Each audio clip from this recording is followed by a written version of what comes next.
Alam nyo ba guys, na kada upload natin, mapa video man yan, photos, ayan, text, kahit alin pa dyan guys, ay madali na nating malalaman kung may policy issue ba ang ina-upload natin dito sa Facebook.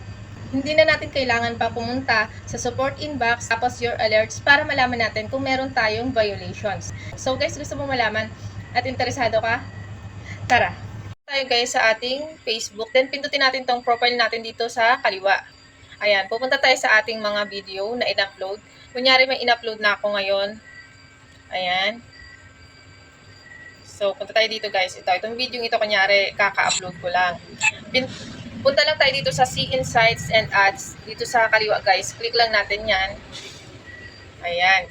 So, di ba guys, ayan, green na green siya. Dito sa content quality, ayan. Ibig sabihin, wala tayong policy issue. Kung mababasa nyo, we didn't detect any content issues. Ayan. Great job. Your content's reach is optimized. Ayan guys, kung nakatulong, follow and share.